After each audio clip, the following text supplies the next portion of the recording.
Es que le escribía que, ¿me puede dar, por favor, los permisos para grabación? Porque voy a proyectar un par de videos y Sí, necesito pausarla cuando claro, se. ¿Okey? claro, la hago host. Qué amable, gracias.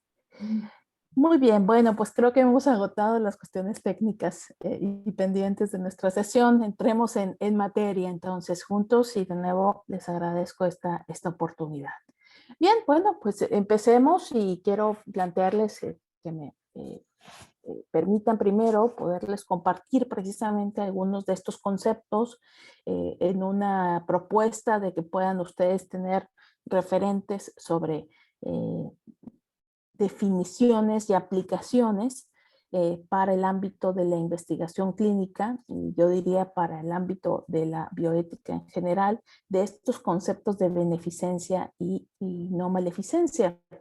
Algo muy importante es que el día de hoy, bueno, pues haremos una sesión más expositiva, en el sentido de que quiero compartirles precisamente algunos de estos conceptos, algunos documentos de referencia, pero también donde intercambiaremos algunos puntos de vista, con un par de ejercicios que traigo como propuesta para todos ustedes. Y bueno, pues yo quisiera iniciar primero con el tema, ¿no? Desde que tuvieron la amabilidad del Colegio de Bioética y el Tecnológico de Monterrey de invitarme a esta sesión, bueno, pues por lo que empiezo es por el tema mismo, ¿no? Que habla de esa crítica y defensa de estos principios. Y bueno, yo creo que un punto de partida inicial es que podamos reflexionar, precisamente por la perspectiva que les plantearía hoy sobre estos dos principios, de cómo el analizar los conceptos y el comprender o tener una apertura para explorar las diferentes perspectivas de los conceptos. Entonces, vean, por ejemplo, aquí, yo recurriendo a la Real Academia Española, buscando el concepto de crítica, bueno, pues hay estas diferentes perspectivas en donde es efectivamente ese punto de vista del tratar de identificar un punto de crisis, pero también pues habla esa crítica de un momento u ocasión, o también de enjuiciar hechos y conductas generalmente de forma desfavorable. Entonces, por un lado, parecería que hoy vamos a hablar mal de la beneficencia y de la no maleficencia, o quizás de ese momento crítico por el que estén pasando, de ese momento en particular en el que están pasando estos dos principios, en lo referente a la investigación clínica, pero por el otro lado, también se supone que tendríamos que abordar la defensa, ¿no? Y defender, bueno, pues es finalmente defenderse de un peligro, dice aquí, amparo, protección, socorro, defender una plaza, un mecanismo natural por el que un organismo se defiende de agresiones externas, o una línea defensiva. Entonces, a mí, de entrada, para hablar de la beneficencia y la no maleficencia, cuando lo asocio a crítica y defensa, de nuevo creo que nos remite como al blanco y negro. Y el blanco y negro en la beneficencia y la no maleficencia va a ser mi tesis el día de hoy. Creo que es difícil de demostrar. Creo que son dos principios que nos hablan desde una perspectiva humana de los diferentes enfoques que puede haber, y sobre todo de cómo de cómo la diversidad no solo de posturas, sino de esa unicidad y de esa maravilla que es el ser humano, también nutre a estos principios. Y no solamente en el principio, pensando como un fin en sí mismo de la beneficencia y la no maleficencia, sino también pensando en los proyectos de vida y en esta perspectiva biopsicosocial. Entonces, por eso yo quisiera proponerles que hoy, más que polarizarnos, que a mí es lo que me inspira este tema de el nombrar este tema como crítica y defensa, parecerían dos extremos, insisto, pues que mejor vayamos hacia la reflexión. O sea, de nuevo voy a la definición, dice pensar atenta y detenidamente sobre algo. Y que tratemos entonces hoy de reflexionar sobre cómo estos dos principios se han ido abriendo camino desde su presencia implícita, sin duda, en los ámbitos de la atención a la salud y de la investigación clínica hacia, hacia un panorama mucho más explícito dentro del panorama de las pautas éticas de la investigación clínica, pues desde el siglo XX y ya hoy en el pleno siglo XXI. Y bueno, eso nos llevaría también a que podamos considerar cuáles son precisamente esos elementos conceptuales de la beneficencia y la no maleficencia. O sea, no solo cómo se definen, sino quién y cómo se construye ese concepto. Y sobre todo en nuestra aplicación inmediata en lo referente a este diplomado. Para la investigación clínica, ¿qué significan los principios de beneficencia y no maleficencia?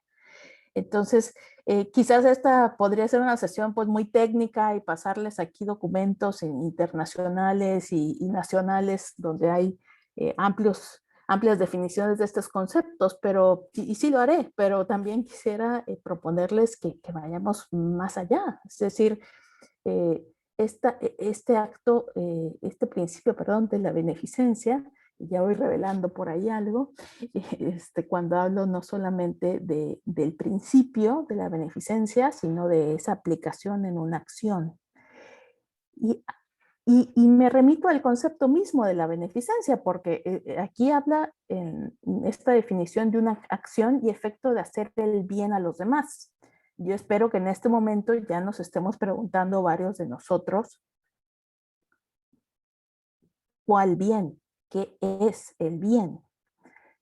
Pero no solo eso, sino que cuando buscamos la definición de no maleficencia, pues tenemos en un negativo, ¿verdad?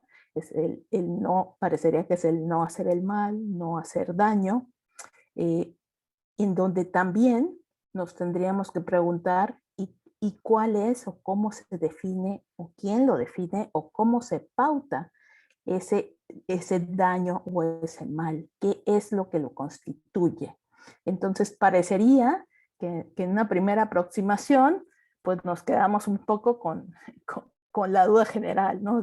Bueno, y entonces, ¿cómo podemos definir estos dos conceptos de manera que podamos también reflexionar sobre y cómo se aplican estos dos principios cuando hablamos específicamente sobre la investigación clínica? Entonces, lo que yo quiero compartirles hoy, y les insisto de una manera así, inicialmente expositiva, pero después también detonaremos unos momentos de diálogo y de reflexión en conjunto. Eh, Hoy quisiera compartirles algunos elementos de estos conceptos y de cómo tienen un referente no solamente histórico de cómo han sido declarados estos conceptos, de cómo se ha realizado una convención o acuerdo sobre ellos y por qué son relevantes en el ámbito, insisto, de la bioética y en el ámbito de la investigación clínica, sino también una perspectiva desde la narrativa. Es decir, yo hace unos minutos preguntaba, ¿no? Bueno, la beneficencia, el acto o acción de hacer el bien, y la no maleficencia, no hacer un daño o evitar un mal. Bueno, ¿desde qué narrativa se pueden construir esos conceptos del bien y el mal? Y no voy a evocar narrativas de ningún tipo más que las narrativas humanas, la narrativa de la historia del proyecto y biografía personal de los seres humanos y de cómo desde estas narrativas ha existido un referente que históricamente ha ido tomando tal relevancia respecto a la dignidad humana y al derecho del ejercicio de la autonomía, que también están muy relacionados estos dos principios, por lo tanto, de la beneficencia y la no maleficencia, con el principio de autonomía. Pero no solo eso, sino porque también desde otra lectura, el principio de la justicia, desde la lectura de dar a cada quien lo que cada quien se merece o le corresponde, bueno, pues también hay una lectura en términos de esa dignidad humana, donde, bueno, todos tendríamos derechos a ser reconocidos como seres con una biografía y proyecto de vida personal que tiene, por lo tanto, derecho a ejercer esa autonomía como una expresión de esa dignidad humana. Entonces, esto que acabo de comentar, quisiera irlo desglosando en los siguientes minutos respecto a, entonces, cómo se han ido desarrollando estos dos principios y los conceptos de estos dos principios de beneficencia y no maleficencia, entrelazando estos aspectos históricos con estos aspectos de esa narrativa humana.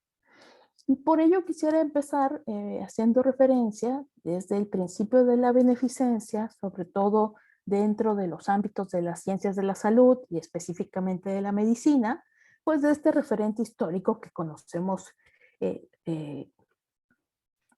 el que surgieron también quizás las primeras expresiones que se han logrado cristalizar más históricamente sobre estos dos conceptos, que tienen que ver con el paternalismo médico, y que es un concepto que plantea desde el punto de vista ético el poder realizar desde toma de decisiones hasta acciones que lleven o conduzcan a que podamos alcanzar un bien para un tercero, ¿no? En este caso, tomando el ejemplo de la medicina, para un paciente.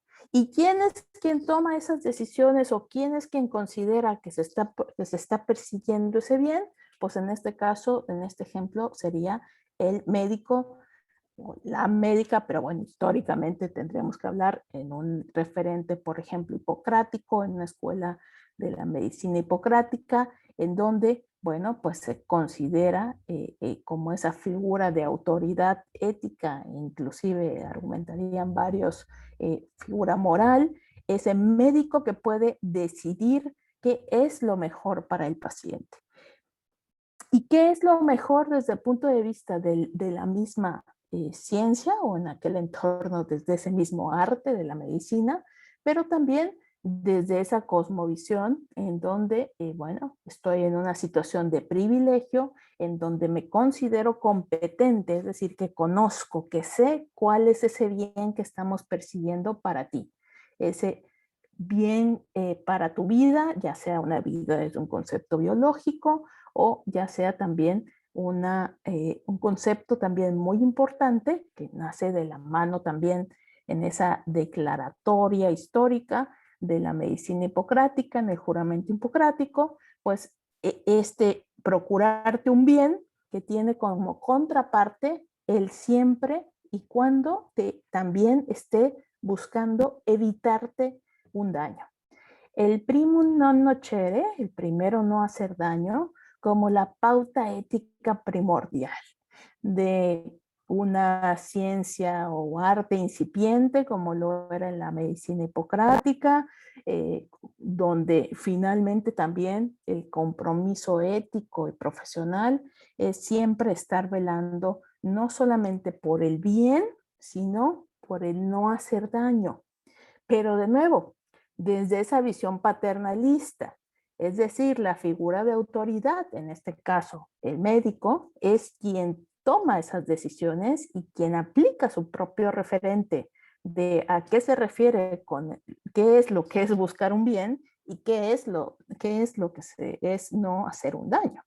Es decir, en esta fase, recuerden, histórica, pues todavía no hay ese diálogo con ese ser humano al que llamamos paciente, no existe ese diálogo aún en términos de conceptos como lo que hoy conocemos como la doctrina del consentimiento informado. O sea, no existe ese diálogo de qué significaría para ti el procurarte un bien para tu vida o qué significa para ti el evitarte un daño, sino que es desde esa perspectiva, de esa figura de autoridad del médico que históricamente, bueno, evolucionará desde ese referente histórico hacia el científico, ¿no? Hacia el científico hoy en pleno siglo XXI, que tiene esa cosmovisión en donde estoy como autoridad dentro de esta ciencia, tratando de pautar precisamente cuál es ese bien y cuál es ese bien que quiero procurarte y ese daño que quiero evitar. Entonces, algo muy importante es que este no es, y regreso de nuevo al referente histórico, este no es el único referente histórico que tenemos de estos dos principios en las ciencias de la salud.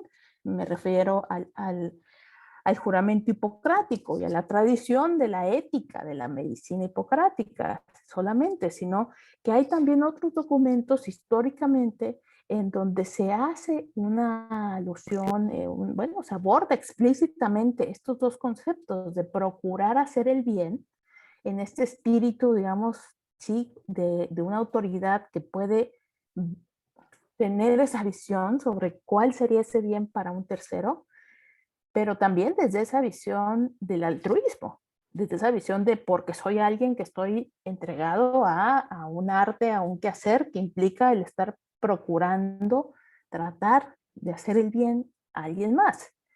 Y el código de Hammurabi también menciona estos conceptos, así como el concepto de no hacer daño en esta tarea, ¿no? O sea, es muy importante cómo históricamente vamos viendo en estos elementos esa tensión entre la beneficencia y la no maleficencia. Es decir, parecería que la otra cara de la moneda de la beneficencia es, bueno, sí hay que hacer el bien, pero siempre hay que cuidar no hacer daño. Entonces, en la invocación de Maimónides también hay un referente precisamente a, a esa responsabilidad ética, no solamente moral, sino del quehacer profesional de, de los sanadores, finalmente de todos estos referentes históricos que tenemos para las profesiones de la salud, en donde hay esta dimensión no solo de la vocación, no solo del altruismo, sino de que también hay esa responsabilidad, ese compromiso de que estés procurando desde esa postura de autoridad hacia un tercero, procurar ese bien, que ya discutiremos si es un bien estrictamente biológico o si es un bien y una beneficencia biopsicosocial o hasta dónde están esos límites, pero bueno, si es que existen. Pero finalmente lo que quiero aquí señalar en este breve apunte histórico es que estos son conceptos que han estado presentes y que se han estado explicitando a lo largo de diferentes fases históricas como relevantes para el ejercicio de nuestras profesiones, para aquellos de nosotros que estamos en las áreas de ciencias de la salud, y también nos trae la reflexión para aquellos que, por ejemplo, puedan estar participando dentro de comités hoy en día, ¿no? En estas figuras de los comités, por ejemplo, de ética de la investigación, donde quizás quienes conformamos esos comités no somos propiamente los investigadores o no necesariamente nos dedicamos a las áreas de las ciencias de la salud, pero sí estamos en estas instancias en donde también vamos a tener que considerar precisamente estos enfoques sobre si el principio de beneficencia y no maleficencia son principios que se enfoquen exclusivamente a lo biológico o si también deben de incluir otros elementos de esa cosmovisión, la voy a llamar ahorita, o de esa perspectiva biopsicosocial, o desde esa narrativa, biografía personal y proyecto de vida de los diferentes involucrados. Y todo esto quiero mencionar aquí y hacer énfasis que efectivamente viene en esta pues breve, insisto, brevísima reseña histórica, pues tiene un referente ya en el ethos de la profesión cuando hablamos de que, bueno, pues históricamente estaríamos planteándonos que ese ethos, su eje principal es precisamente el de la beneficencia y la no maleficencia. Es decir, no solamente son estos eh, documentos o estas escuelas las que hablan sobre esa tradición filosófica y ética en las profesiones, sino que si continuamos con ese recuento histórico, pues vemos cómo de ese punto de partida desde el paternalismo, pues nos encontramos también históricamente con un segundo gran momento, que, insisto, estoy haciendo aquí una ejemplificación, no digo que sea lo único, ni lo único relevante, pero sí quiero confrontar un poco los dos momentos. Este primer momento que menciono es cómo se le da relevancia a ese paternalismo.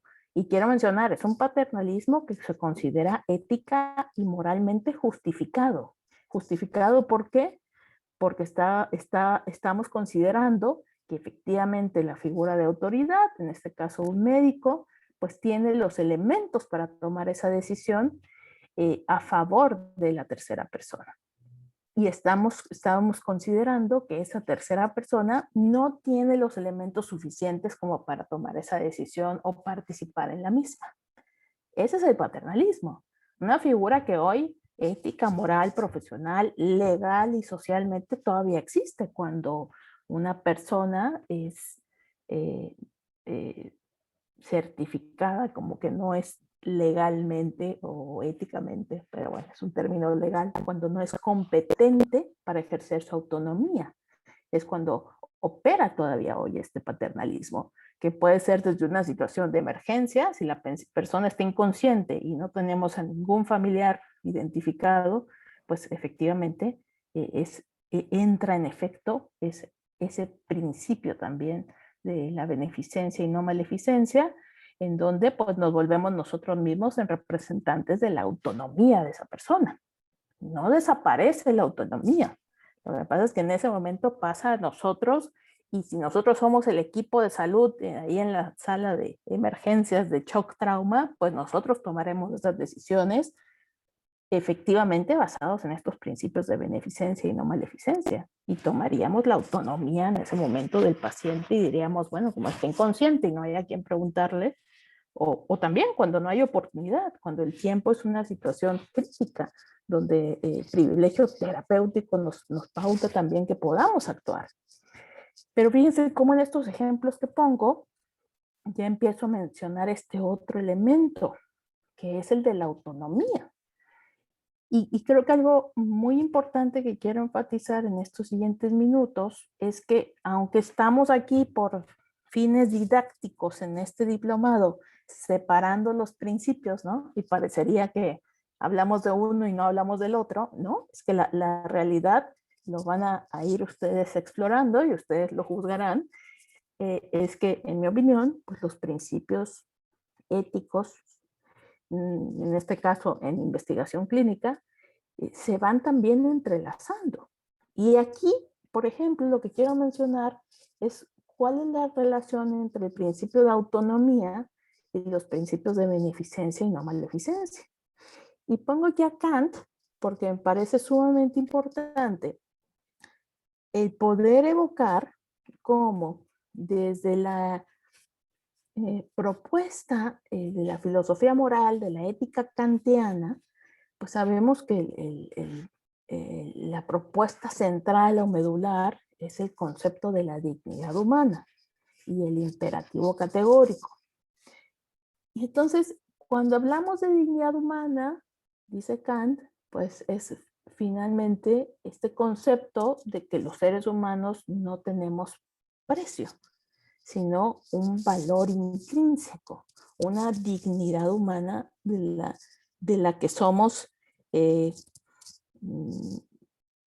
depósito o la que tenemos por el simple hecho de ser seres humanos y que va muy de la mano del derecho o el principio para autorregirse o autodeterminarse, que va de la mano entonces de la voluntariedad y de este concepto que históricamente va evolucionando hacia el concepto del principio de la autonomía.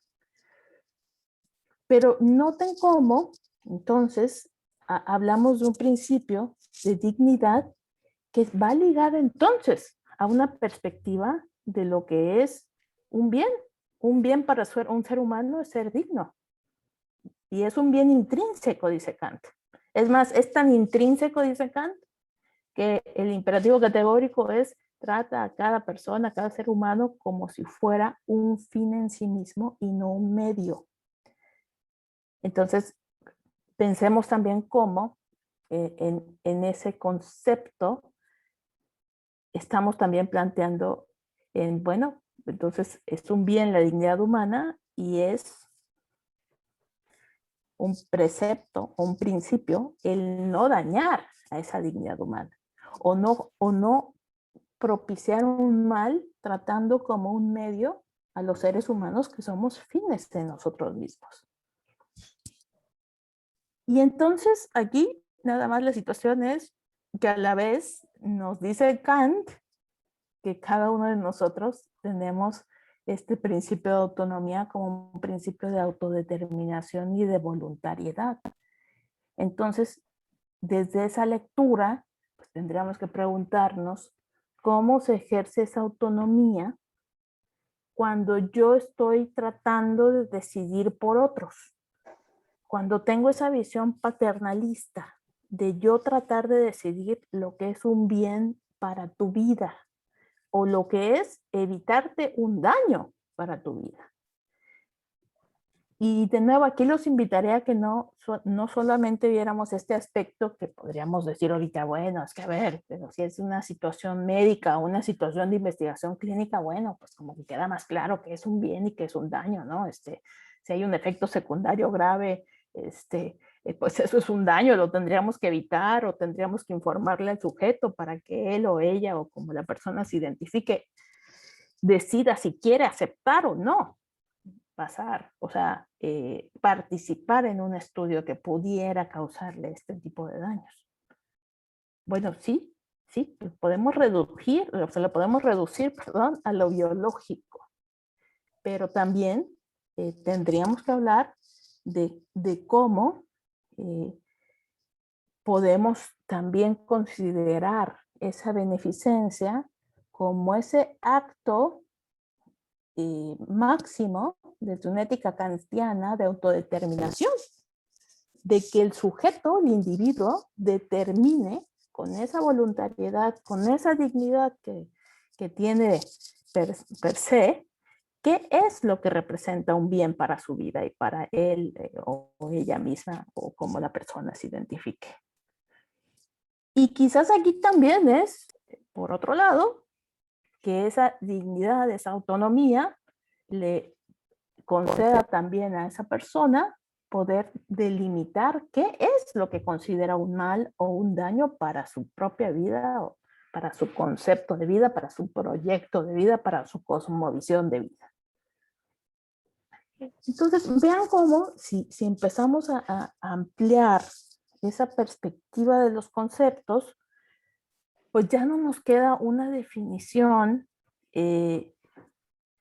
tan limitada como quizás la que en el siglo XX, a principios del siglo XX, pensemos en esa época de la medicina basada en el paternalismo, en una medicina que practicaba precisamente estos principios de beneficencia y de no maleficencia, y donde casi la única autonomía que existía era la del propio médico, donde ya hablo de un referente histórico, o sea, pensemos en cómo se tomaban las decisiones en cualquier situación de salud dentro de los entornos de la primera mitad del siglo XX.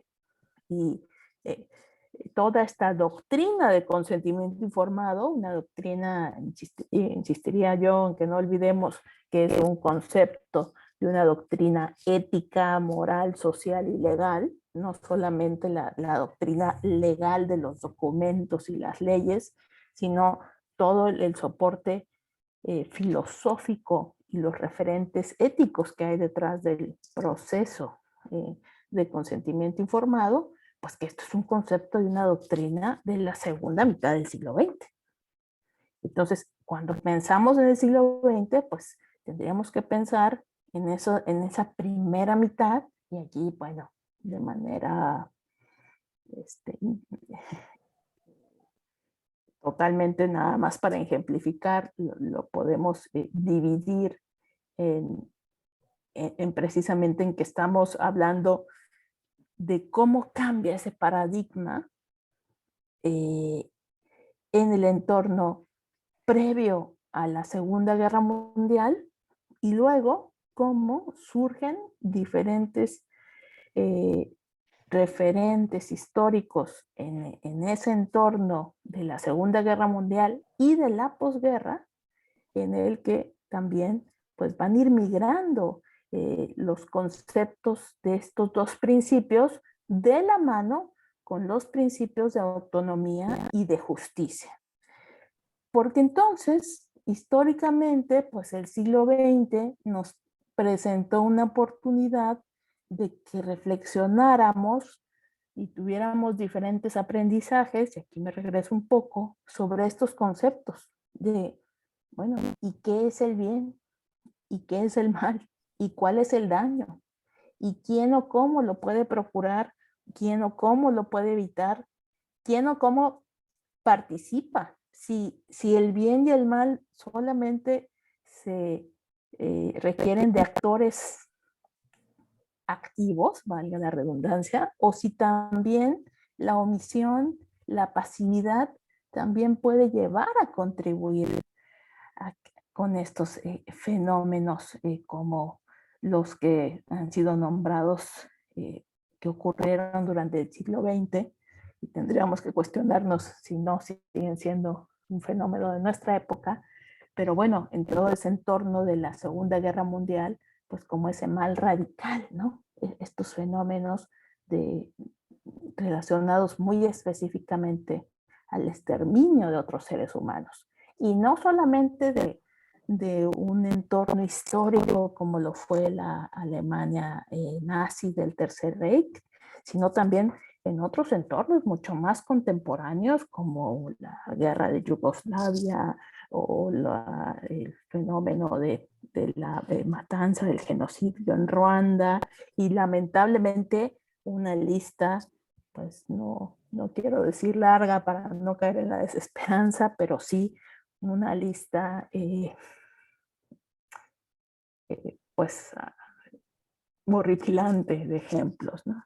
Entonces, algo muy importante es también reflexionar sobre si estos referentes históricos, cómo han tenido impacto en lo que hoy en día conocemos como las pautas éticas o inclusive las regulaciones legales de una actividad tan específica como la investigación clínica.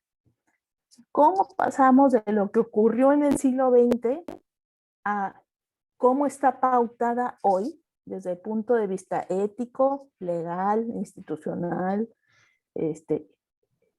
toda la práctica de la investigación clínica? Y cómo fueron impactados estos dos principios, la beneficencia y la no maleficencia, por todas estas experiencias, y cómo pueden ser impactados por las que estamos viviendo. Porque finalmente esto es un referente histórico, esto ya pasó. El sábado quisiera que compartiéramos un poco el contraste de lo que vamos a discutir hoy. Bueno, pues esto que les comparto hoy bien podría ser una perspectiva prepandemia de COVID-19 SARS-CoV-2 sobre los principios de beneficencia y no maleficencia en la investigación clínica. El sábado lo que quiero compartirles es una perspectiva de estos mismos principios, qué les está ocurriendo con este panorama, que me uno a los expertos que sugieren que será también un cambio de paradigma para la ciencia, y ya lo es. Piensen simplemente en cómo ha operado la investigación clínica en este último año, en términos de diagnóstico, tratamiento e inmunizaciones contra el COVID-19 SARS-CoV-2. De eso hablaremos el sábado, pero hoy quise hacer el referente, pues validando un poco el por qué estas narrativas que son históricas, pero finalmente son también narrativas humanas, ¿sí? Pues cómo han ido y cómo pueden ir incidiendo en cómo estos conceptos éticos, morales, que ahí viene la gran discusión, ¿no? Que si son universales y que si son mínimos o máximos y que si son reduccionistas o no. Bueno, finalmente como los etiquetemos, si a estos principios la experiencia humana en sí los va impactando. Y si el avance científico en sí los va modificando. Y creo que esta última pregunta es la que nos puede nutrir una pequeña y primera discusión respecto a, bueno, ok, yo aquí he planteado el argumento de que la beneficencia y la no maleficencia pues, pueden tener diferentes perspectivas. Se ha hecho alusión a que sí hay una cuestión conceptual desde la bioética, la ética de una profesión o la ética de un área de desempeño y de acción, como puede ser la investigación clínica, pero también, pues, cómo esa ciencia también puede ir impactando a estos principios o conceptos éticos. Entonces, para ello, yo quisiera valerme a continuación de invitarlos a compartirles una escena muy breve. Y de nuevo aquí, pues sigo apelando yo a que utilicemos las narrativas, ¿no? Entonces, algo muy importante es que pues esas narrativas vienen en diferentes formatos, ¿no? No solamente es lo que nos narramos unos a otros, sino aquí voy a usar una narrativa cinematográfica. Y en este caso lo que quiero compartirles es una breve escena de la película original de Jurassic Park del director Steven Spielberg de 1993, porque creo que nos puede dar un punto de vista precisamente sobre cómo la ciencia y los avances científicos, pero sobre todo la aplicación de esos avances científicos, nos ha planteado también este reto de explorar si existen o no límites para la aplicación de la ciencia, cómo justificamos la aplicación de esos conocimientos o avances científicos y cómo inciden sobre estos principios de beneficencia y de no maleficencia. Entonces, lo que quiero proponerles es que veamos juntos esta breve escena. Voy a hacer aquí un cambio en la pantalla nada más para que la podamos ver juntos. Y en este momento solo hago un breve aviso para aquellos de ustedes que estén viendo la sesión grabada. Les pido por favor que accesen a la liga y vean la escena por ustedes mismos. En la grabación de la sesión voy a detener la grabación porque no es posible que grabemos en sí el clip de la escena y lo veremos aquí juntos y yo entonces reiniciaré la grabación. ¿Sí? Entonces, a quienes estén viendo la grabación, detengo en este momento la grabación y les pido que accesen ustedes por su parte a esta liga. Quienes estamos ahorita aquí en vivo, vamos a ver juntos el video. Algo importante, entonces, y para lo que los invitaría a que pudiéramos reflexionar en base a esta breve escena, es si sobre todo lo que podemos hacer en la ciencia es lo que debemos hacer. Es decir, este cuestionamiento de si todo lo técnicamente posible o factible es éticamente justificable. Y por otro lado, también reflexionar sobre si se puede, si es posible realizar un juicio moral sobre el conocimiento. Y aquí este cuestionamiento va de la mano de si por lo tanto existen límites para ese conocimiento o para la aplicación de ese conocimiento. Y si esos límites tienen que ver precisamente con estas consideraciones del principio de beneficencia y no maleficencia, o con otros. Entonces, quisiera en este momento pues, abrir el espacio para que quien así lo desee pueda abrir su micrófono y compartir alguna reflexión en torno a estos 3 puntos que son los que yo veo en esta escena. Por favor, si ven algún otro punto relevante, por favor, adelante, lo pueden compartir. Y también, si alguien prefiere hacerlo por el chat, hacer algún comentario al respecto, también podemos utilizar ese medio. ¿Alguien quisiera plantear alguna postura o argumento con respecto a esta escena o a estos 3 puntos o otro que consideren relevante? Sí, bueno, yo quisiera comentar de que pues fue un buen ejemplo, digo, los empresarios que solamente quieren una ganancia de sociopatía y realmente les vale lo que les pasen a las demás personas. Ellos no, solamente lo están polveando, lo están manejando, lo están manipulando. Todo lo que podemos hacer en la ciencia es lo que debemos de hacer. Pues siempre sea como la clase de hoy, ¿no? Benevolencia, no maleficencia, todo lo que nos han enseñado hasta ahora. Es muy difícil porque es como esos de departamento contra la corrupción. Yo creo que eso ya son instintos humanos, ¿no? La destrucción. Entonces, hay gente que nos interesamos en la ética, pero la mayor parte no se interesa en la ética. Le interesa el bolsillo. Es todo lo técnicamente posible, éticamente aceptable. Creo que para eso estamos aquí, para decir que no. ¿Es posible realizar un juicio de moral sobre el conocimiento? Pues sí. Digo, una respuesta concreta es sí. Gracias. Muchas gracias, doctor David. ¿Alguien más quiere plantear otro argumento? Adelante. Bueno, Rafael. yo tendría que decir primero que nada que el conocimiento es amoral. O sea, el conocimiento por sí mismo no es moral, bueno o malo, sino que es amoral. Eso es lo primero. La aplicación de ese conocimiento sería lo que llevaría el juicio moral. Esto es, nadie puede dudar que la clonación es un conocimiento extraordinario, pero su aplicación sí lleva a un juicio moral. Y por lo tanto, al momento que uno quiere hacer, no solo que aquí la aplicación de los dinosaurios, sino por ejemplo en transhumanismo, en clonación, es cuando lleva un juicio moral ese conocimiento. ¿Sí? Pero el conocimiento en sí es amoral y el conocimiento es progreso, pero el problema está si es ética o no éticamente aceptable.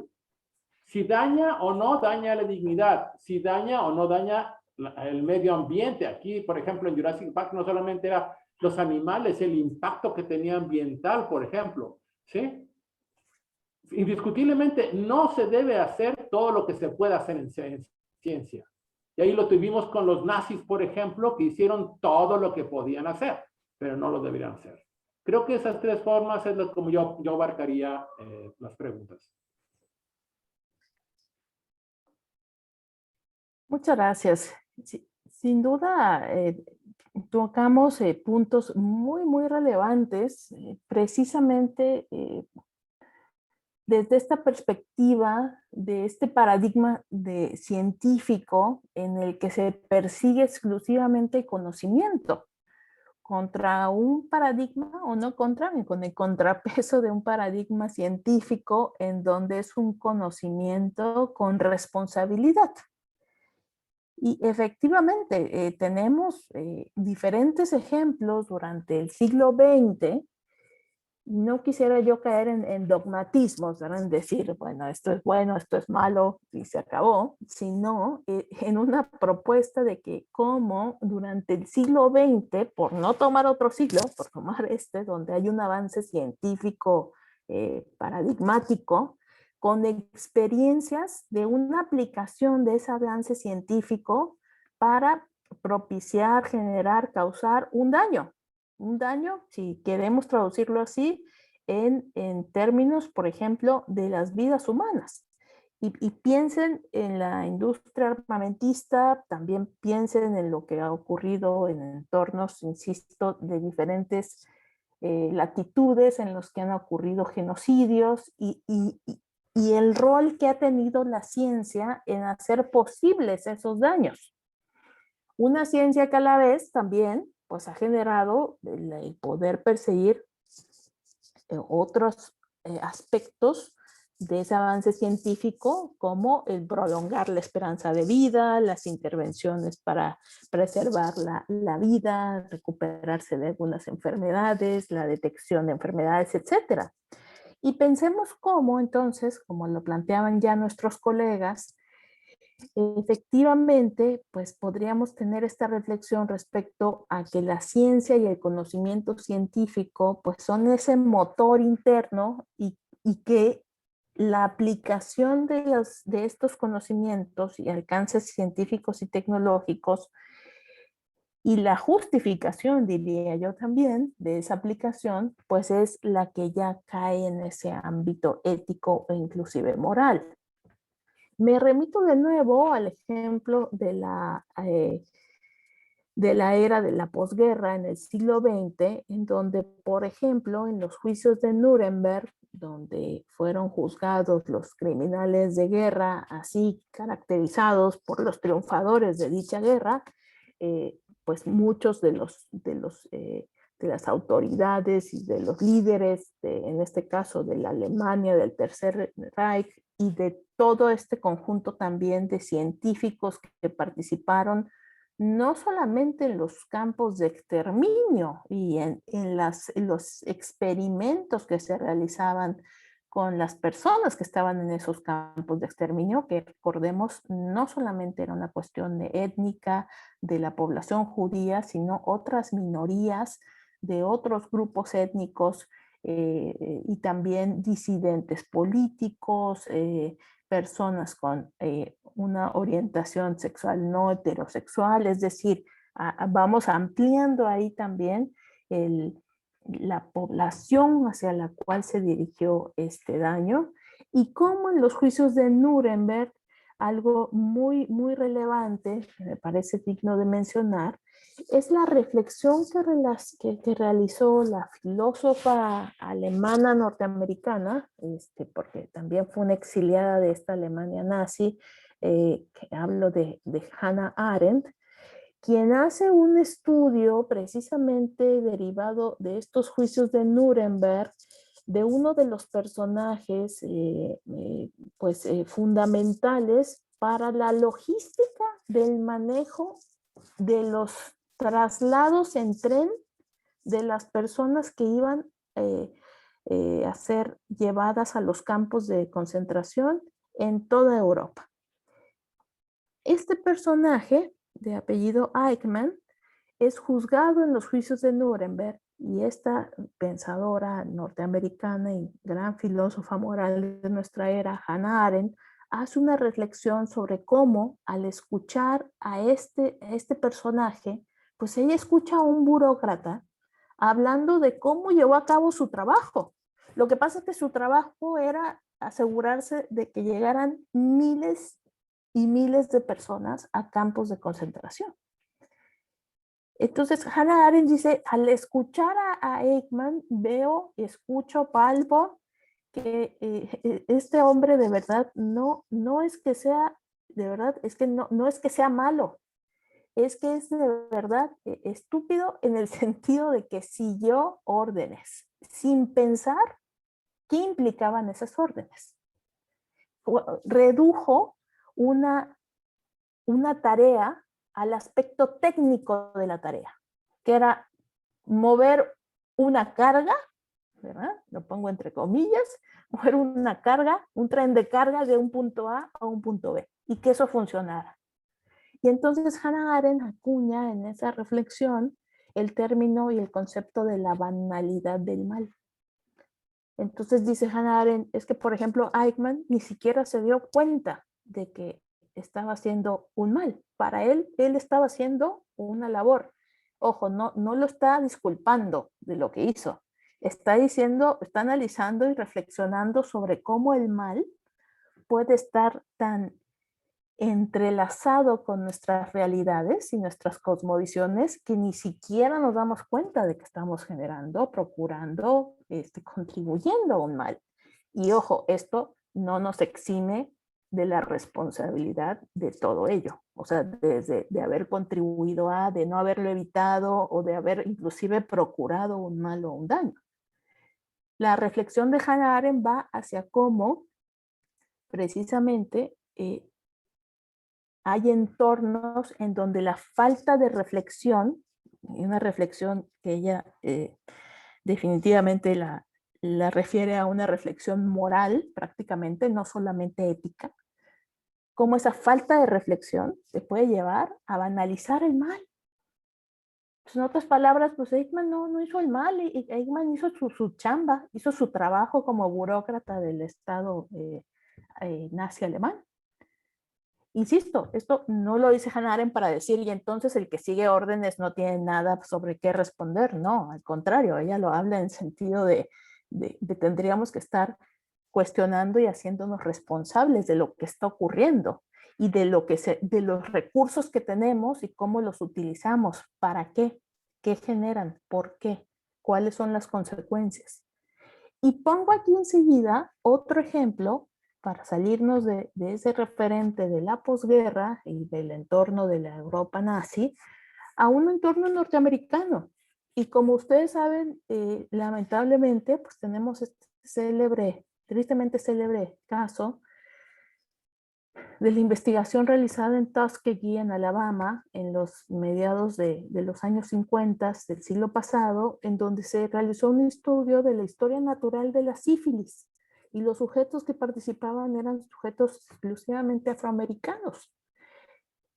Y justo cuando estaban realizando este estudio, surge la posibilidad del tratamiento de la sífilis con los antibióticos, con las primeras penicilinas.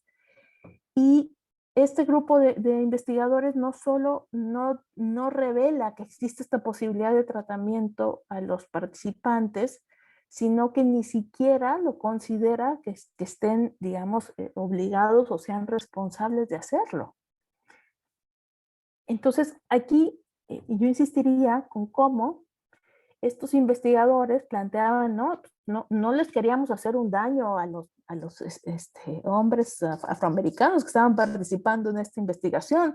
Simple y sencillamente le dimos prioridad a lograr o alcanzar el bien del conocimiento científico, de conocer la historia natural de la sífilis, de documentarla en un estudio longitudinal de muchos años, donde la mayoría de estos participantes pues sufrieron las complicaciones más avanzadas de esta enfermedad. Entonces, yo insistiría con que a veces me parece a mí, que históricamente nos quedamos mucho en el cliché, que no es cliché porque fue un horror, todo lo que ocurrió en torno a la Segunda Guerra Mundial y la Alemania nazi y los científicos nazis, y diría Hannah Arendt, y hasta los burócratas nazis, ¿no? Y aplicando diferentes aspectos técnicos y científicos para lograr todo esto, porque piensen también en lo que requirió diseñar estos campos de exterminio, desde cómo transportas y que hubiera ese avance científico de poder transportar gente, miles de personas, hasta cómo diseñas una cámara de gas, un horno de cremación. O sea, todo implicó un avance científico, técnico, tecnológico aplicado con un fin específico, que en términos de ese entorno y de esa realidad histórica y de la cosmovisión de quienes estaban en ella,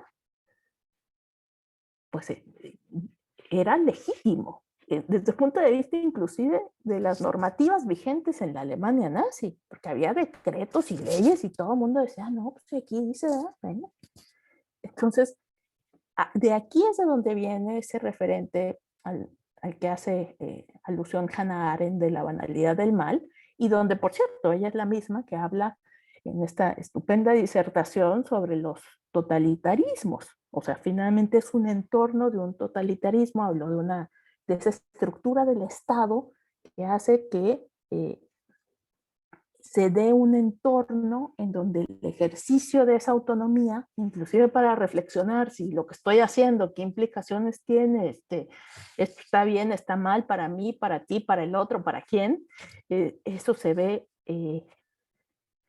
sumamente no solo reprimido, sino que hay un entorno que no lo promueve y que más bien promueve que te adhieras a lo que prevalece.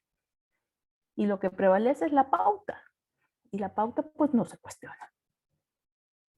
Ese es el escenario A, ¿no? El escenario B de este ejemplo de Tuskegee es cuando no, sí lo veo.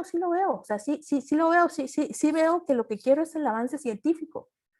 Y pues no le estoy haciendo daño a nadie porque pues yo no les estoy diciendo. No es como si se los estuviera quitando el tratamiento. Solo no les estoy diciendo que ya existe.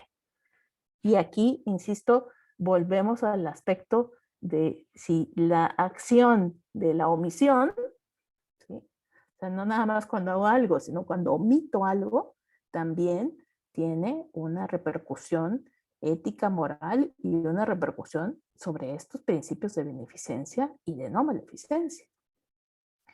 Entonces, en este recuento histórico, a lo que quisiera llegar a continuación, es poderlos compartir dos documentos que son fundamentales y que seguro conocen, pero donde quisiera entonces que pudiéramos revisar cuál es ese concepto de la beneficencia y de la no maleficencia que plantean estos dos documentos.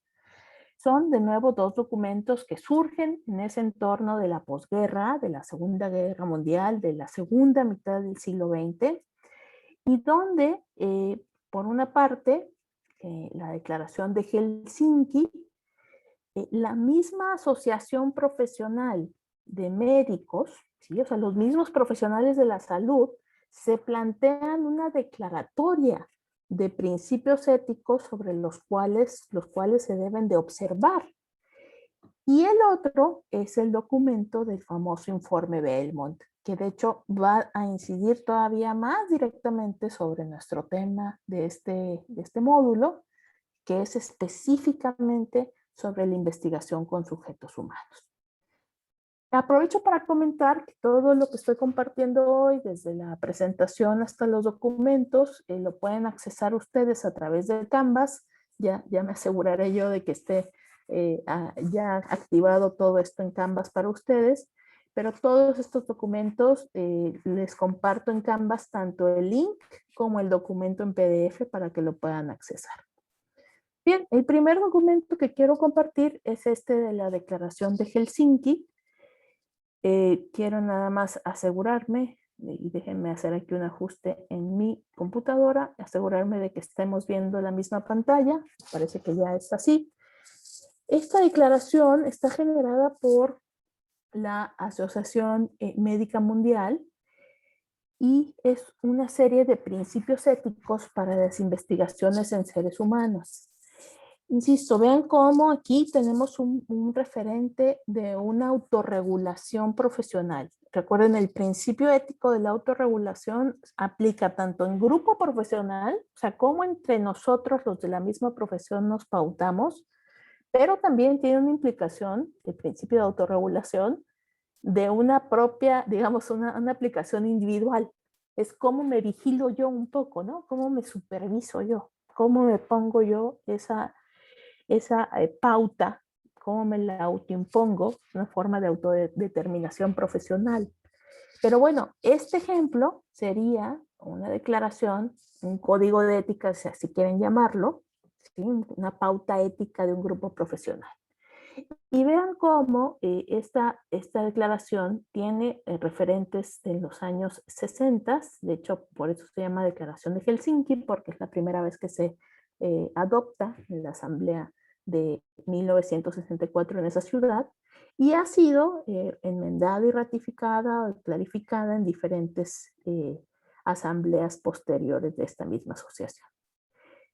No la voy a leer toda, lo que quiero es enfatizar lo que tiene relación con nuestro tema de hoy, con respecto a los principios de beneficencia y no maleficencia.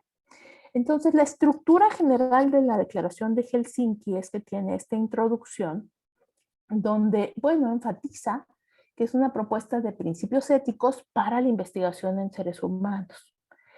Algo muy importante es que está destinada principalmente a los médicos, dado que es una asociación de médicos, pero también hace un llamado a otros involucrados en estos aspectos de investigación.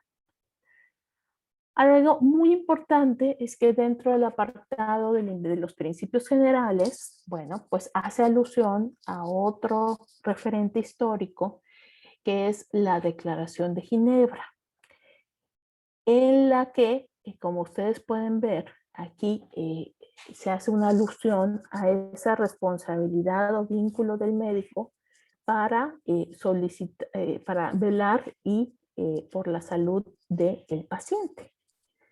Y cómo debe de considerar lo mejor para el paciente cuando preste atención médica. Entonces, noten aquí cómo hay una alusión ya, y así lo va a estar en los diferentes principios generales, a ese principio de beneficencia, a estar buscar el bien para el otro. Llega a ser tan explícito que finalmente, que concretamente lo aborda como tal, o sea, es deber, se habla como un deber ser, o sea, es el ethos de la profesión. Según esta declaratoria. Promover y velar por la salud, bienestar y derechos de los pacientes, incluidos los que participan en investigación médica.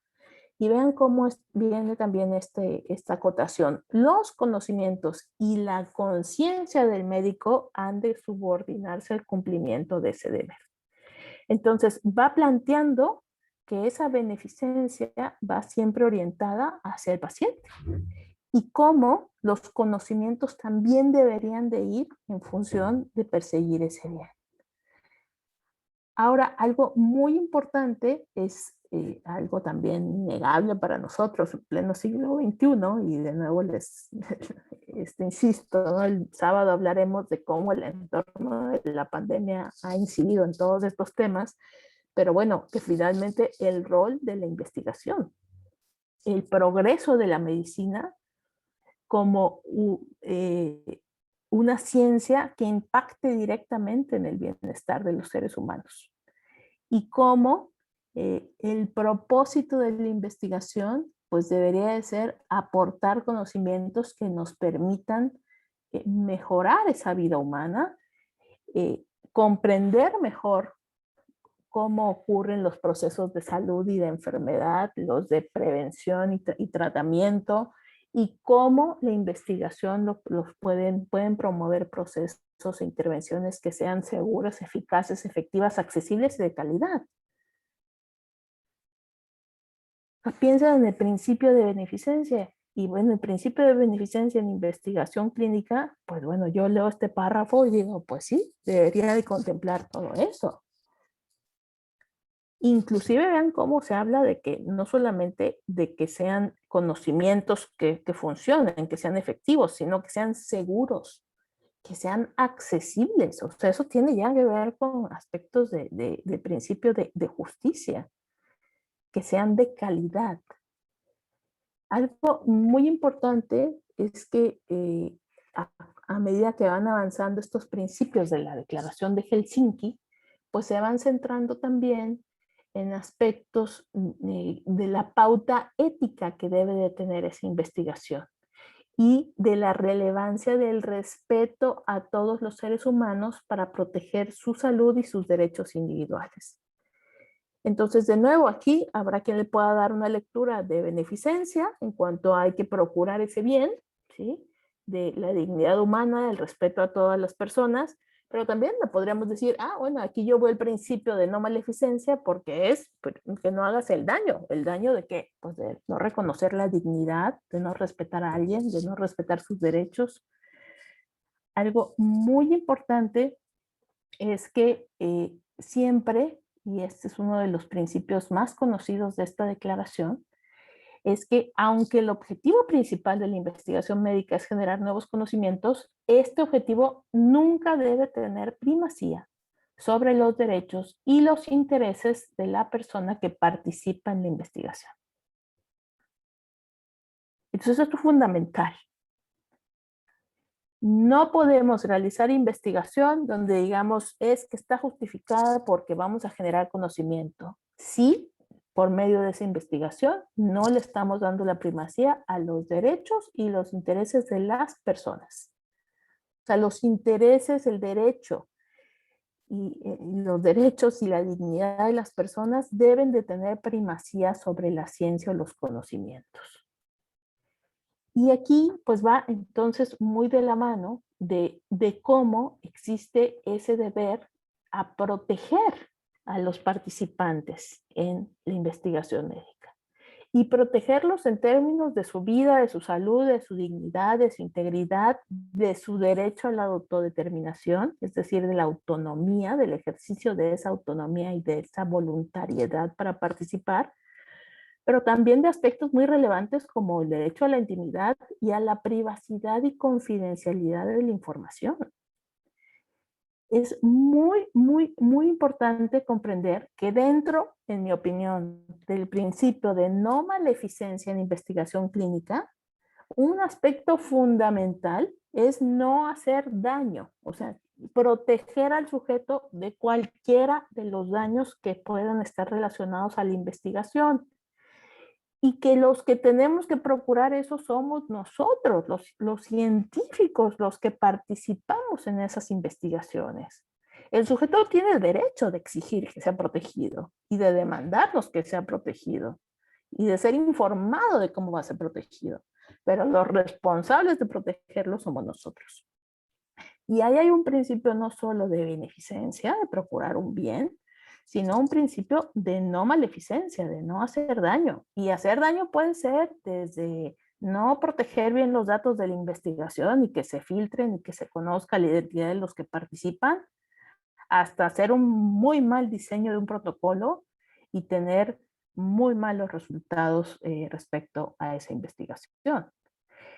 Es muy importante comprender que estamos entonces ante la oportunidad no solo de reducir, por ejemplo, el consentimiento informado de un protocolo de investigación, no solamente es un documento legal donde se refleja el principio de autonomía. El consentimiento informado de un protocolo de investigación es la documentación del proceso ético que documenta que consideramos para el protocolo, para el reclutamiento y para el seguimiento de la investigación de los sujetos que participan, de todos estos principios, desde la dignidad humana, el respeto a las personas, el principio de beneficencia, de no maleficencia, el de autonomía e inclusive el de justicia. Porque algo muy importante es cómo es cierto, hoy estamos en medio de una pauta que no solamente es ética y profesional, sino que también es legal y jurídica. Es verdad, tenemos estándares y normas vigentes y es importante que los cumplamos o que seamos muy activos si se requiere modificarlos, actualizarlos o revitalizarlos. ¿Sí? No estoy diciendo que hay que aceptarlos como están y ya, estoy diciendo, bueno, ok, si tú crees y tienes elementos de que necesitamos cambiar esos marcos normativos, pues cámbialos. Pero no me digas que entonces, como no están bien los marcos normativos a tu juicio, los vas a empezar a transgredir, porque entonces pues perdemos un entorno de una pauta que tiene como objetivo el preservar, proteger los derechos de todos los involucrados, también de los investigadores. Y algo muy importante es que pues también tenemos nosotros como investigadores o como integrantes de los comités de investigación o de ética de investigación, pues una responsabilidad ética, profesional y yo diría social y hasta moral, de también de verificar que estas normativas, insisto, no solo están actualizadas, sino que sean aplicables, pero también, como lo dice la Declaración de Helsinki, que no permitir que un requisito ético, legal o jurídico, nacional o internacional, disminuya o elimine en cualquier medida de protección para las personas que participan en la investigación. O sea, sí nos toca tener ese ojo clínico de decir, a ver, esto, ¿cómo protege al individuo? ¿Cómo protege a la persona que participe? Que por definición es la persona vulnerable, el sujeto de investigación. Bueno, yo sé que vieron apenas el tema, estaban viendo el tema de investigación en población vulnerable, pero bueno, hace unos meses me invitaron a una sesión similar y yo acababa diciendo, bueno, es que sí hay grupos vulnerables y sí habría que ser todavía mucho más responsable y cuidadoso y meticuloso con esos grupos cuando participen en investigación. Pero es que cuando alguien participa en investigación, ese sujeto, esa persona, viene ya con una condición de vulnerabilidad, porque viene a someterse, sujetarse a lo que plantea el protocolo. Entonces, en ese sentido, bueno, pues es una persona de derechos, con derechos que autónomamente, voluntariamente desea participar, pero que nosotros debemos de reconocer como que tiene este entorno, entonces esta condición de vulnerabilidad y que nos toca a nosotros protegerla al máximo. Ahora, algo muy importante en lo referente a esa protección es que también, pues es cierto, estamos en un ámbito de investigación, de lo desconocido, de la incertidumbre. Entonces, lo que quisiera mencionar y resaltar para cerrar con este documento de la Declaración de Helsinki es que efectivamente también es posible considerar de manera ética los elementos de posible daño o riesgo, ¿sí? Es decir, el principio de no maleficencia no te vincula a que garantices que no haya riesgos, a que garantices que no haya daños, no. A lo que te lleva el principio de no maleficencia es a que los evites al máximo, a que protejas al máximo, a que establezcas todas las medidas posibles para evitar ese daño, pero también implica el principio de no maleficencia que informes al sujeto de los riesgos posibles. Y si observan, aquí en este apartado de riesgos, costos y beneficios, pues gira precisamente en torno a esta expresión del principio de no maleficencia, que es que te informo, o sea, te informo cuáles son esos riesgos, pero también yo como investigador, desde mi diseño de mi estudio, por ejemplo, lo diseño para tratar de disminuir al máximo esos riesgos. Para tratar, en otra lectura, de maximizar la seguridad, de alejarme de ese daño o de esa posibilidad de daño al máximo. Y que implica también que podamos, sí, considerar cuáles podrían ser algunos de los beneficios, pero también que podamos decir y declarar si se presentan qué situaciones de riesgo o de daño se debe de modificar o suspender el estudio. O sea, el principio de no maleficencia también incluye el decir hasta aquí, se detiene, debemos de detenernos. Y piensen cómo, como investigadores, también es una pauta, también es una pauta de acción que va muy de la mano y le incide mucho el principio de autorregulación. Porque primero yo me tengo que dar cuenta y yo tengo que decir, ah, espérame, es que está pasando esto. Y si mi principio de autorregulación con el de beneficencia y no maleficencia dicen, no, esto ya no me están dando los números, la incidencia, el riesgo para esta persona o para el estudio, pues ese principio me llevaría a decir, me tengo que detener. Porque la otra figura es que venga la instancia que te supervisa y te diga, te voy a detener el protocolo, la investigación. Pero fíjense cómo entonces opera en varias instancias y niveles. Éticamente hablando, pues tendría que estar operando en todos esos niveles. El investigador y los investigadores son los primeros responsables de esto, pero las instancias supervisoras también tienen un rol. E insisto, seguimos hablando de ese principio de beneficencia cuando los beneficios sobrepasan a los riesgos, pero también de ese principio de no maleficencia cuando para un sujeto o para un protocolo se debe de detener el proceso del mismo. Y bueno, finalmente, algo importante de la declaración también de Helsinki, me parece en estos términos de beneficencia, es que no olvidemos que también el principio de beneficencia es que podamos tener protocolos que estén científicamente, rigurosamente sustentados, metodológicamente estructurados de acuerdo a las buenas prácticas y a las convenciones que predominan hoy. Eso también es principio de beneficencia. Cuando yo exijo como comité que los protocolos que sean sometidos vengan bien estructurados. Es que la pandemia y la urgencia, y no, sí, yo sé, tenemos todos la misma prioridad. ¿Cómo podemos enfrentar esto? Pero eso ¿cómo lo enfrentamos? De que tiene que venir el protocolo bien estructurado, bien fundamentado. Oye, es que ahorita deberíamos intentar lo que fuera porque no sabemos qué hacer con esto. Sí, pero con el rigor del paradigma que predomina hoy, que es la ciencia basada en evidencia. Entonces, documentame bien tu protocolo, documenta bien qué quieres hacer, cómo lo vas a hacer, cómo vas a reclutar a tus sujetos, cómo lo vas a proteger, todas las partes que incluye un protocolo de acuerdo a las buenas prácticas. Y entonces ese es el camino a seguir. Ya hablaremos el sábado también de cómo ante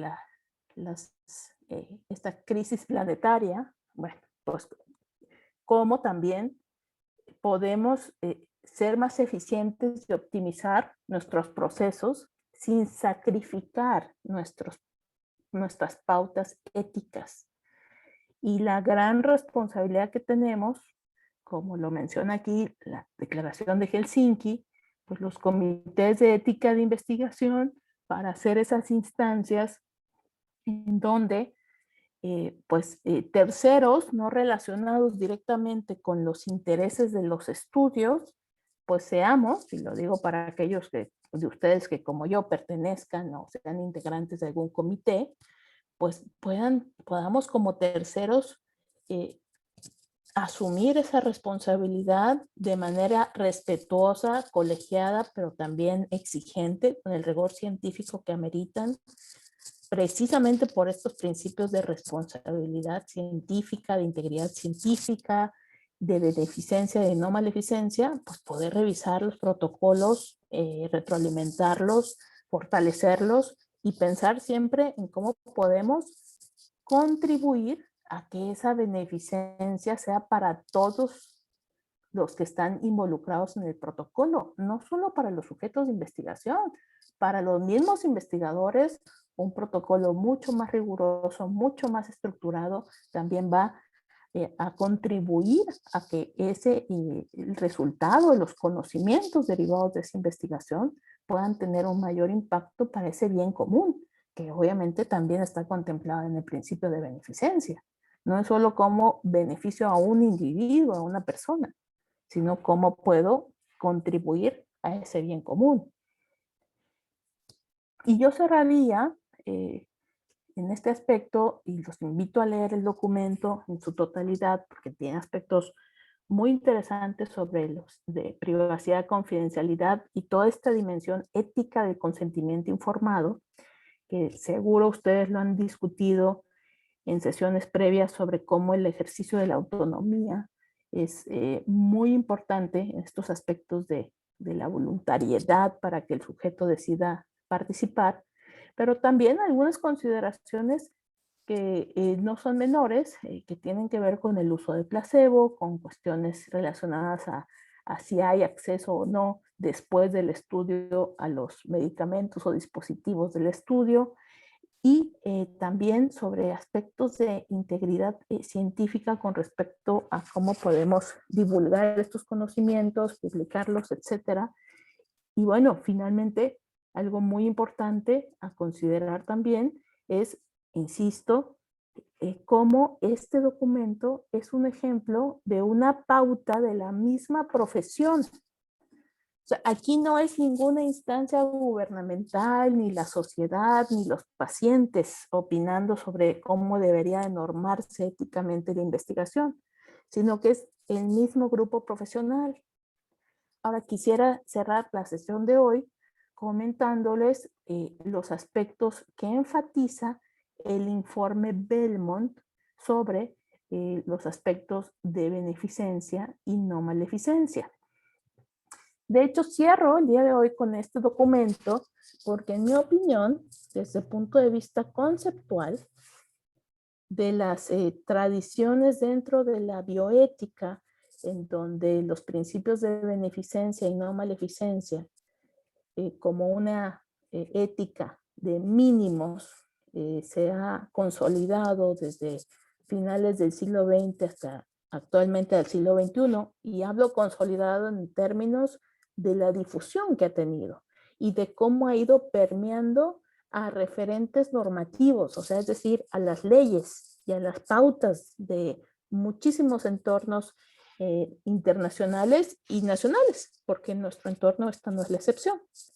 Lo que comparto en pantalla es una traducción que, insisto, les compartí también a través de Canvas como parte de los documentos de nuestro tema.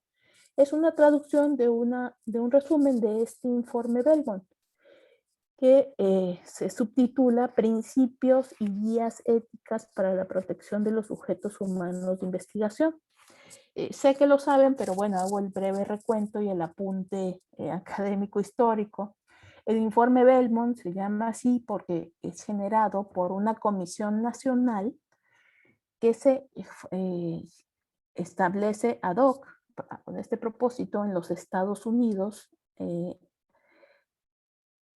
Y esta comisión nacional, aquí ven que la fecha que tiene es de abril de 1979, este reporte. Esta comisión nacional tiene como objetivo el generar precisamente estos principios y guías para la protección de los sujetos humanos de investigación biomédica y del comportamiento. Entonces, la convoca a nivel federal en los Estados Unidos, los institutos nacionales de salud la gestionan, pero en este grupo, en este comité que generará después el informe Belmont, no solamente hay profesionales de la salud o científicos, sino que hay también filósofos morales, abogados, representantes, digamos, de diferentes aspectos culturales, religiosos del país. Y bueno, el trabajo de esta comisión finalmente se cristaliza en este informe que, como ustedes saben, pues es uno de los primeros documentos en donde se declaran estos principios éticos como los básicos para la investigación. Vean cómo aquí en el índice los principios éticos básicos son 3, de acuerdo al informe Belmont. 1, respeto por las personas. 2, beneficencia. Y 3, justicia. Solo quiero hacer 2 apuntes aquí anecdóticos académicos. 1, que en la comisión del informe Belmont participaron los después célebres bioeticistas Childrens y Beauchamp. Childrens y Beauchamp, como saben, un par de años, si no me equivoco, después del informe Belmont, publican el libro de bioética y ética de mínimos, en donde Beauchamp y Childrens lo que hacen es que, en vez de formular el principio de beneficencia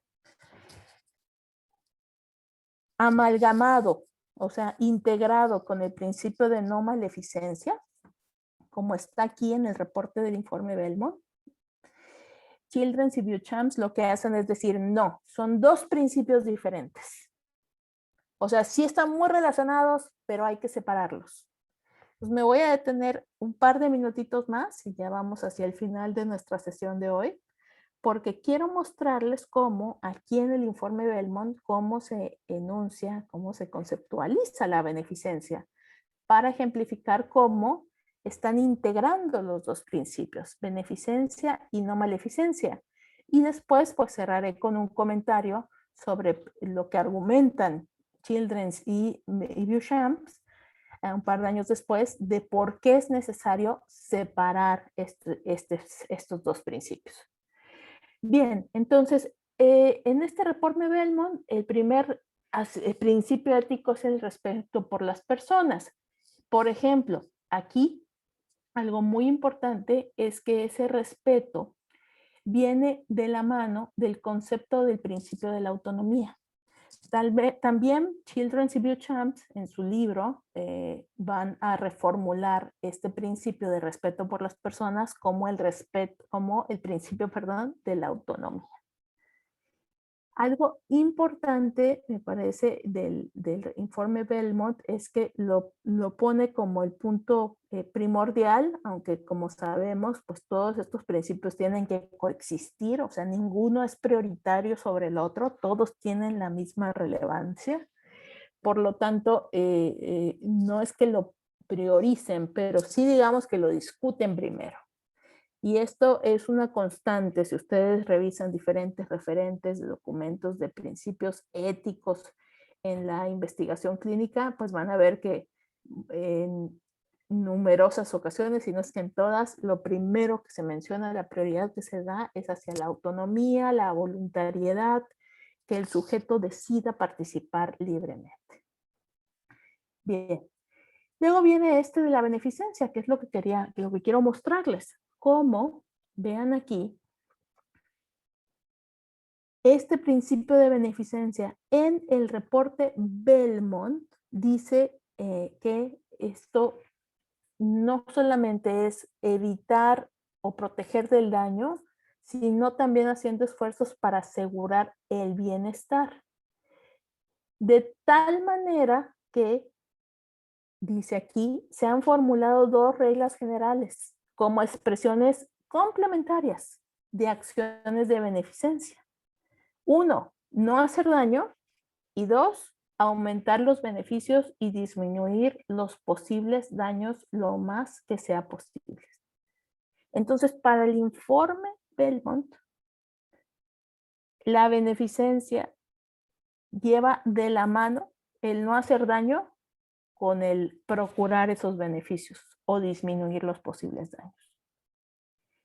En la propuesta de años después de Beauchamp y Childrens, ellos separarán estos dos principios, no serán los únicos, pero sí son los que de manera académica y como referente en el desarrollo de la bioética, pues lo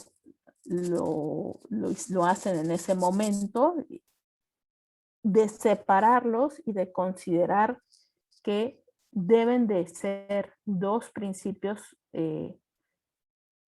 si bien interrelacionados, cada uno con su ámbito de análisis, de justificación, de argumentación, etc. Entonces, algo muy importante es que, de nuevo, esa beneficencia no solamente, sobre todo en términos de investigación clínica, no es cómo vamos a garantizar el bien, porque recuerden también que en términos de integridad científica y de consentimiento informado, para no sesgar al individuo para participar, yo no le puedo garantizar que va a obtener beneficios. A ver, ¿cómo? Pues si estoy investigando es porque quiero saber si va a haber o no va a haber beneficios. Si yo recluto al sujeto diciéndole, métete a este protocolo porque te va a ir mejor, pues no, espérame. No, porque ¿para qué es tu protocolo? Ah, es justamente para ver si te va mejor con este medicamento que con este otro. Bueno, entonces, no. Y aquí es algo que en mi experiencia dentro de los comités de ética de investigación a veces nos ha llevado a una argumentación interesante, ¿no? Porque es, bueno, pero sí le tengo que decir que podría beneficiarse. Ah, ahí, con el podría, ahí estás respetando la integridad científica, estás respetando el principio de la autonomía del paciente para no sesgarlo, estás procurándole un bien porque le tienes que informar que quizás podría beneficiarse, pero también tendrías que respetar el principio de no maleficencia y también contarle sobre los riesgos. Así como podría beneficiarte, pues también podría pasar esto. Lo que tenemos documentados de efectos secundarios, de riesgos, de eventos adversos, etc. Entonces, fíjense cómo es efectivamente una interacción entre los diferentes principios.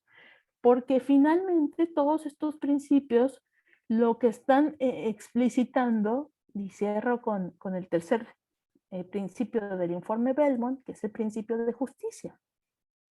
Lo que están ejemplificando estos principios es que estamos ante ante la complejidad humana, no solo de la ciencia, sino del quehacer humano, en donde tengo sí ciertas certezas, conocimientos, evidencias y recursos científicos, metodologías, pero también incertidumbre, riesgos y finalmente la posibilidad de como dice este personaje de la escena, ¿no? de generar ese conocimiento que se puede entender quizás para algunos como una ruptura de ese orden natural, ¿no? Porque lo estamos desmenuzando, queremos conocerlo a detalle.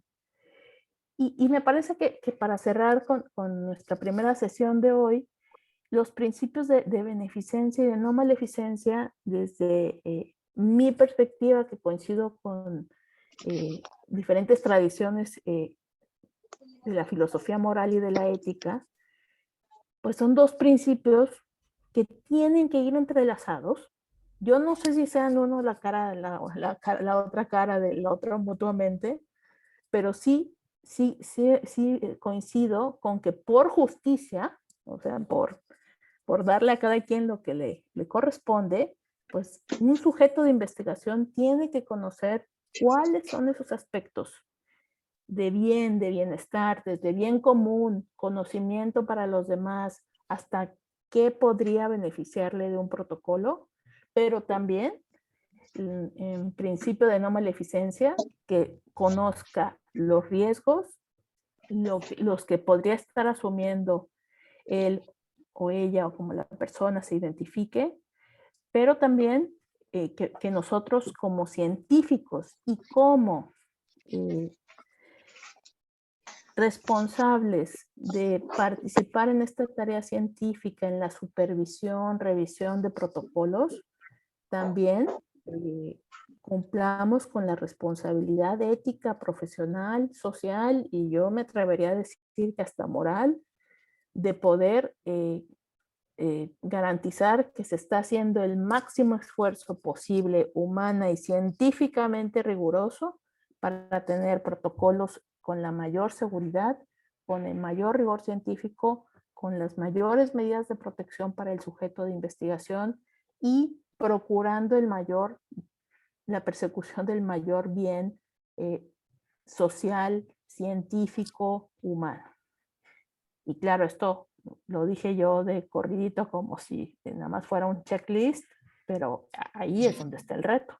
Cumplir con todo eso que acabo de señalar yo, desde el rol como investigador, desde el rol como gestor de protocolos, como revisor de protocolos, como supervisor, pues todo esto tiene esa cosmovisión para no terminar haciendo una chamba, porque ya vimos históricamente lo que les pasa a los que acaban haciendo nada más una tarea, una labor.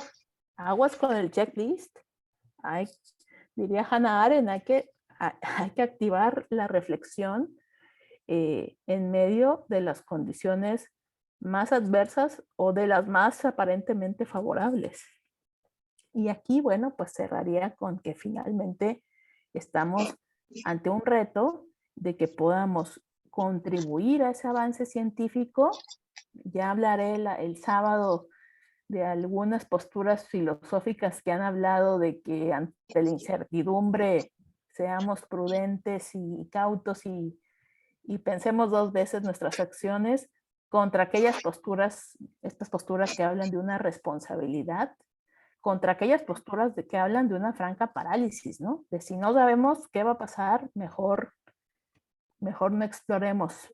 Bueno, pues creo que esto también tiene sus retos, ¿no? Como paradigma para el siglo XXI. Imagínense dónde estaríamos con esa postura tan prudencial si lo hubiéramos tomado hace 18 meses. Entonces, algo muy importante es comprender que estamos explorando esta tensión. Empecé diciendo que la crítica y la defensa de estos principios, el tema me parecía como que blanco y negro. Bueno, pues de nuevo, no veo, y ese es mi argumento de hoy, no veo un blanco y negro en la beneficencia y la no maleficencia.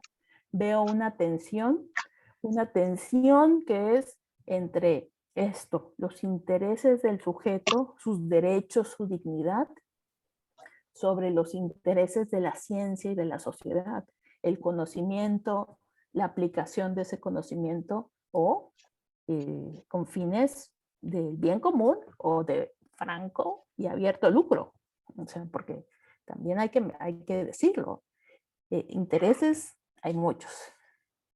Entonces también los invitaría a que nos quedáramos el día de hoy con una reflexión en este breve recuento de cómo estos conceptos de los principios de beneficencia y no maleficencia, pues históricamente han ido navegando desde ese paternalismo, un tercero decidiendo, un tercero desde su cosmovisión y desde su postura de autoridad decidiendo, a este paradigma de la toma de decisiones compartidas, del ejercicio de la autonomía, y donde quizás hoy en el siglo XXI estamos ante este nuevo panorama, quizás, de combinar, ¿no? estos dos elementos, estos dos principios, la beneficencia, yo como científico, pautando el mejor protocolo en base a evidencias, en base a procurar ese bien común, ese conocimiento, ese bien quizás a los sujetos de investigación,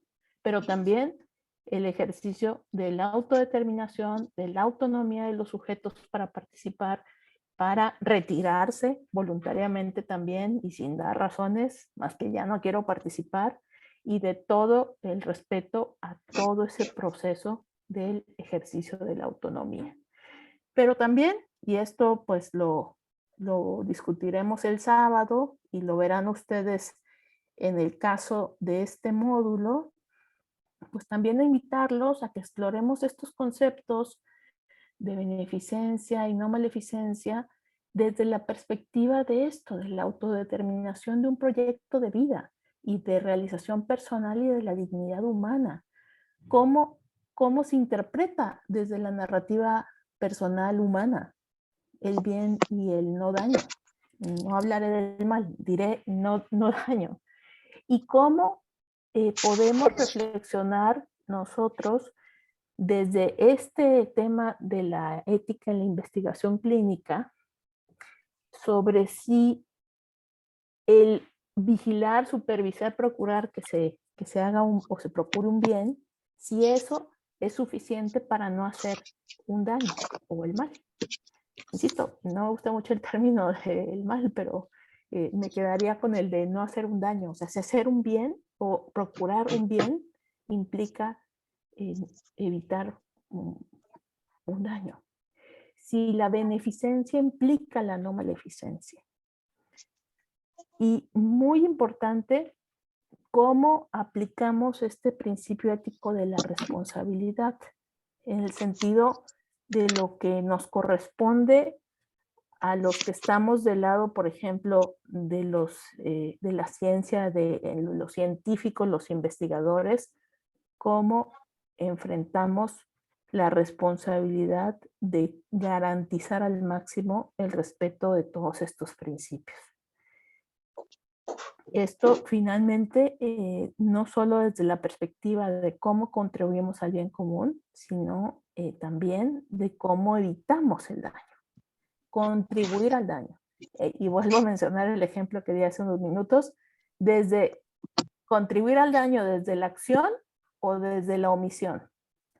Desde, diría Hannah Arendt, desde el que reflexiona y actúa con toda conciencia, hasta el que hace su labor, su tarea, palomea, hace el checklist y no reflexiona y manda el siguiente tren a su siguiente destino. Bien, bueno, pues nos quedamos en este punto para el día de hoy Y bueno, los invito a que revisen los materiales en Canvas, a que nos podamos volver a ver aquí el sábado para poder continuar con nuestra exploración y reflexión de estos conceptos.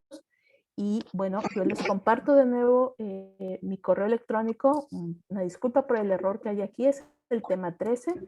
Y quedo al pendiente de sus comentarios. Me quedo aquí conectado un minutito más por si hay alguien que tenga algún comentario. Y a quienes se retiren ya, muchísimas gracias por su atención. Nos vemos aquí el sábado y me quedo aquí unos minutitos más. Gracias a todos.